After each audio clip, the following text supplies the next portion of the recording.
Hey my lovely student out there, welcome back to this channel. तो आज की इस वीडियो में हम पढ़ने वाले हैं वर्ड एंड सेंटेंस के बारे में। We have already studied about alphabet and letters in our previous video. तो चलिए समझते हैं बिना किसी देरी के। वर्ड होता क्या है? हमने ये बचपन में पढ़ा है, अक्षरों के समूह को शब्द कहते हैं, अक्षरों के समूह को शब्द कहते हैं। लेकिन ऐसा नहीं है, केवल अक्षरों के समूह को हम शब्द नहीं कहेंगे। अक्षरों का वैसा समूह जिसका कोई न कोई अर्थ निकलता हो, सार्थक अर्थ, यानी कि कोई न कोई अर्थ निकले, चाहे वो अच्छा अर्थ हो, चाहे वो खराब अर्थ हो, लेकिन उसका एक मीनिंग होना चाहिए। आइए समझते हैं डेफिनेशन के through. The group of letters which has a specific meaning or function is called word। मतलब अक्षरों का वैसा समूह जिसका कोई एक खास अर्थ हो और उसका कार्य हो, उसे ही हम शब्द कहते हैं। फॉर एग्जाम्पल, यहाँ पे लिखा हुआ है avocado. Avocado is a fruit which is found in generally Mexico. उसके बाद है arrow.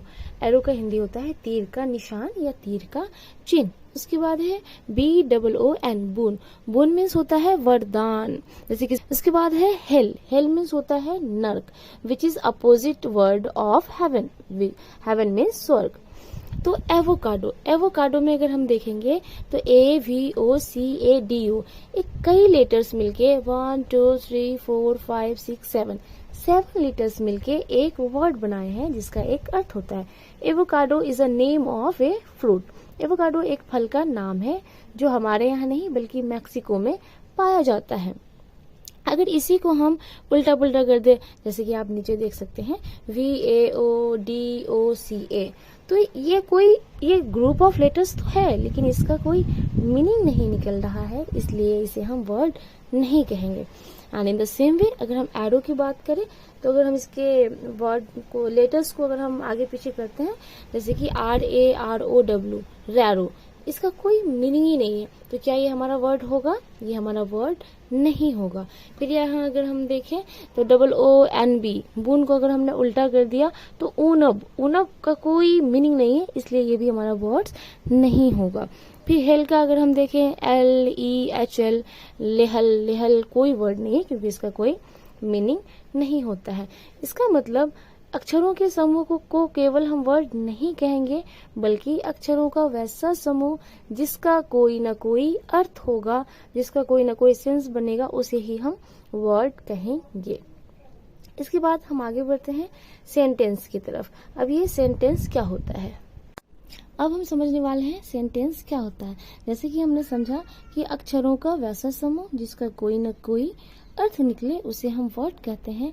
In the same way sentence में भी वही चीज अप्लाई होती है। यहाँ अक्षरों का नहीं बल्कि शब्दों का समूह हो जाएगा, यानी कि ग्रुप ऑफ वर्ड्स हो जाएंगे।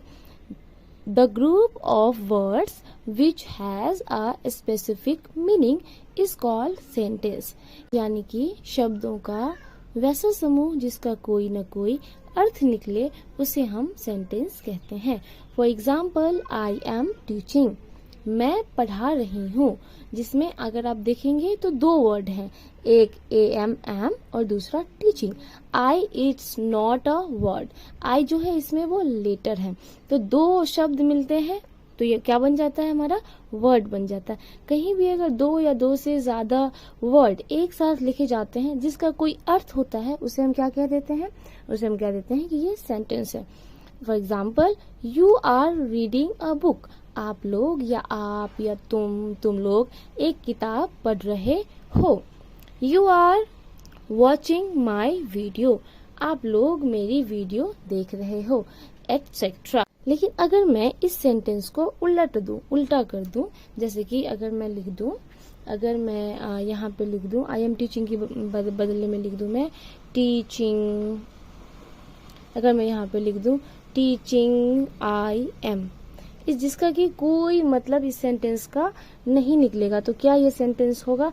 नहीं होगा, क्योंकि इट हैज नो मीनिंग, इस सेंटेंस का कोई भी मतलब नहीं निकल रहा है। इसी तरह अगर मैं लिख दूं यू आर वॉचिंग को लिख दूं वॉचिंग माई यू गो, तो इसका कोई मतलब नहीं निकल रहा है।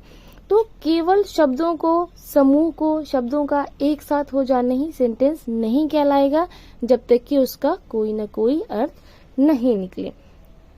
तो आज हमने वर्ड्स पढ़ा, जाना वर्ड क्या होता है और हमने जाना कि ये सेंटेंस क्या होता है।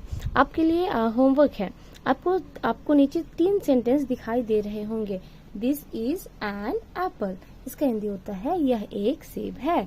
We are going to school, मतलब हम लोग स्कूल जा रहे हैं। दैट इज ए डॉग, वह एक कुत्ता है। आपको करना क्या है इसमें, आपको ज्यादा कुछ नहीं, बस आपको number of letters, number of words और नंबर ऑफ सेंटेंसेस बताने हैं। फॉर एग्जाम्पल, अगर मैं पहला सेंटेंस देखूं, दिस इज एन एप्पल, तो 1 2 3 4 5 6 7 8 9 10 11 12 13, इसमें जो नंबर ऑफ लेटर्स हो जाएंगे वो कितने हो जाएंगे, 13। और नंबर ऑफ वर्ड्स कितने हो जाएंगे, 1 2 3 4।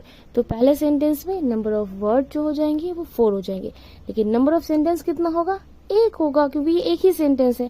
तो आपको नीचे बचे हुए 2 सेंटेंस में number of letters, number of words and number of sentence बताने हैं।